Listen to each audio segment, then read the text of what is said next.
네, 안녕하세요. 경자입니다.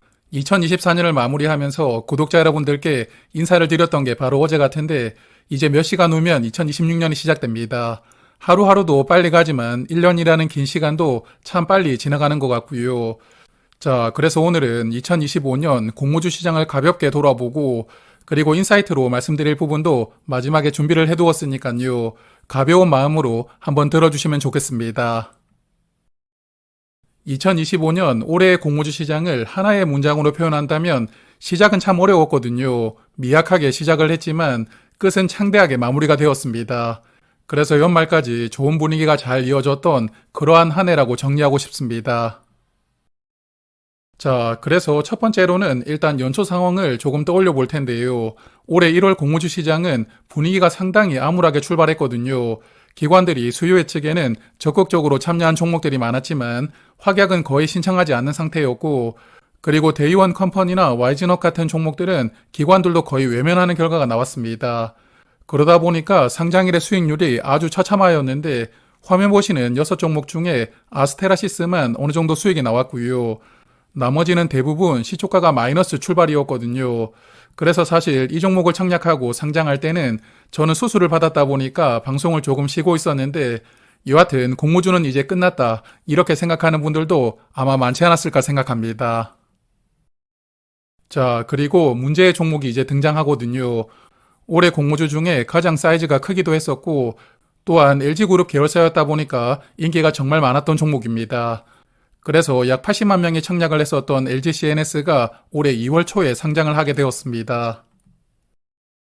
그래서 제가 올해는 이 종목부터 방송을 시작했었는데 기억나시는 분들이 계실지 모르겠지만 저는 어느 정도 수익을 줄 것이라고 예상을 하고 있었거든요. 약 2,000개 기관이 참여했었고 의무 확약도 10% 정도는 신청이 들어왔으니까 수요 예측 결과를 보고 대박이다 이런 느낌은 아니었지만 그래도 사실 이 정도 수요 예측 결과라면 어느 정도는 수익을 예상을 해볼 수가 있었거든요. 그래서 상장일에 괜찮을 것이라고 말씀을 드렸는데 완전하게 저의 예상은 빗나가고 말았습니다. 시초 가격부터 공모가 아래에서 시작을 하더니 결국 공모가 이상으로 한 번도 올라가지 못했었고요. 마지막에는 주가가 10% 빠지면서 씁쓸하게 마무리가 되었거든요. 그래서 LG CNS가 많은 분들에게 실망을 주었다 보니까 공모주 시장을 떠난다고 말씀하시는 분들이 많았는데요.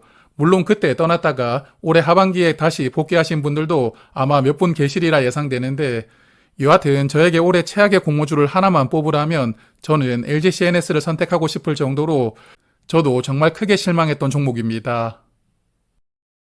자, 그래서 많은 분들이 실망을 하셨고 또한 저도 실망을 했지만 그래도 이제 봄이 조금씩 다가오는 3월로 접어들고 있었거든요. 꽁꽁 얼어붙었던 공모주 시장도 슬슬 봄 기운이 느껴지다 보니까 이후부터는 공모주 시장이 조금씩 살아나는 흐름이 나왔습니다. 그래서 아이러니하게도 LG CNS 이후로 상장했던 종목들은 대부분 좋은 수익이 나왔는데요. 화면 보시는 4종목이 LG CNS 직후에 상장했던 종목들인데 4종목이 모두 수익이 나왔었고요.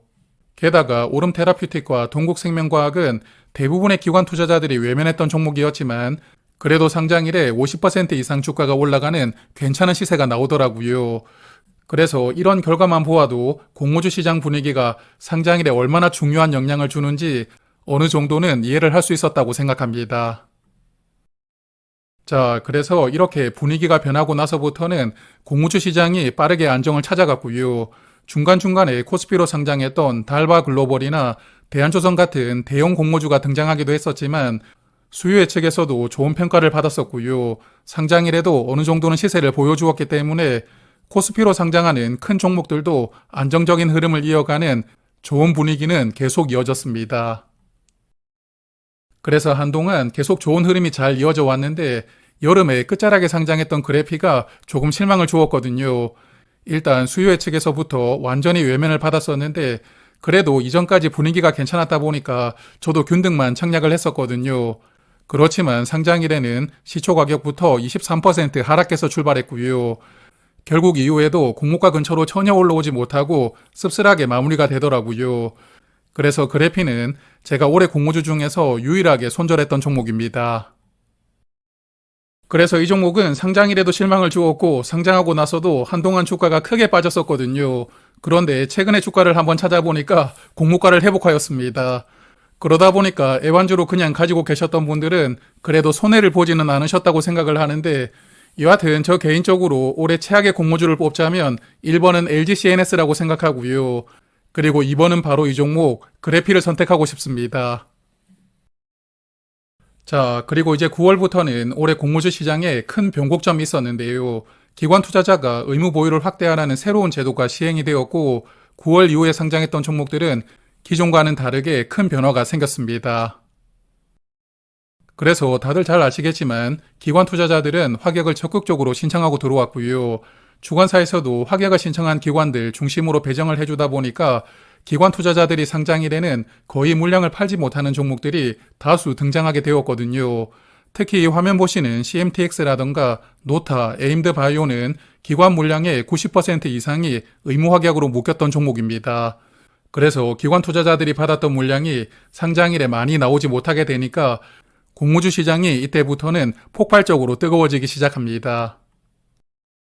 그래서 9월 이후로 상장했던 종목들은 웬만하면 공모가 2배 이상의 시세를 보여주었고요. 상한가를 가는 종목도 아주 많이 나왔는데 약 3달 동안 상장일에 300%까지 올라가는 종목이 4개가 나왔거든요.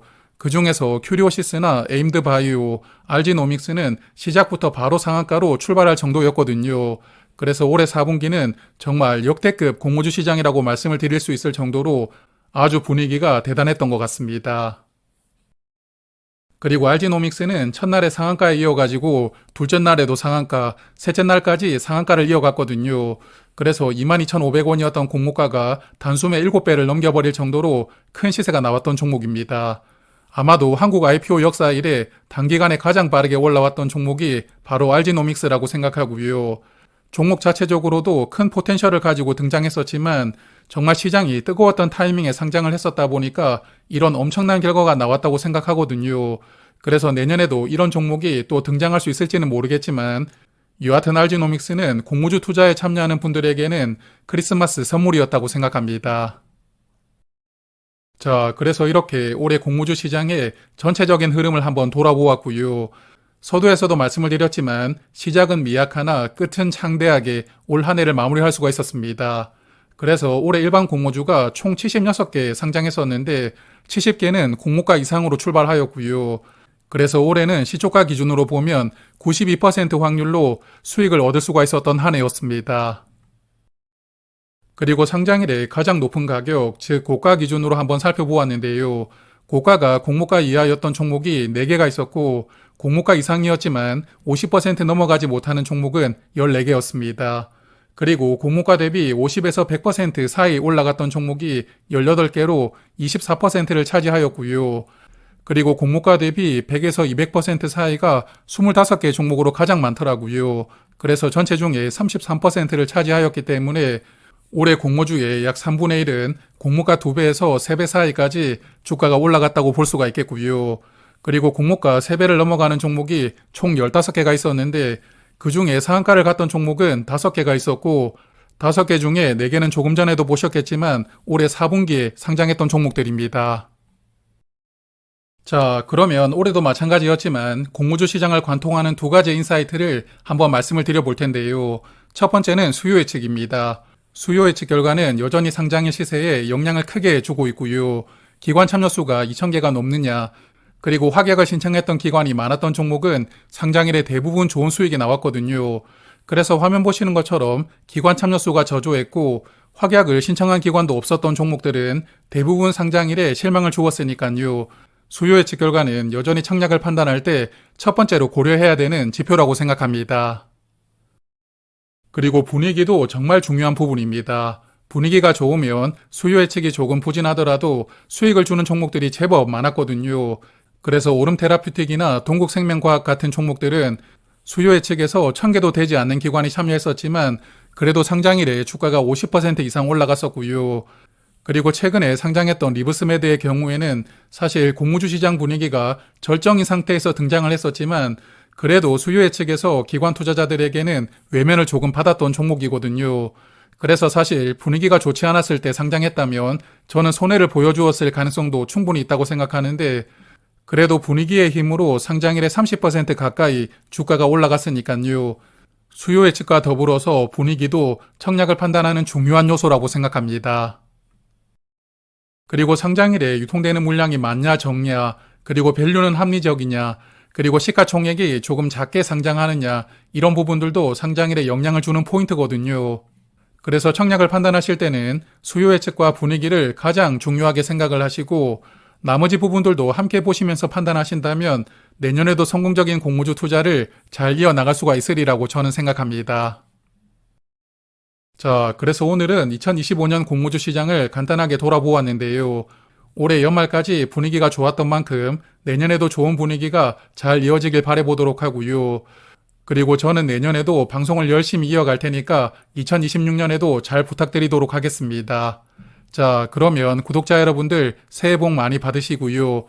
새해에도 행복하고 또 건강하게 한 해 잘 보내시길 바라겠습니다. 고맙습니다.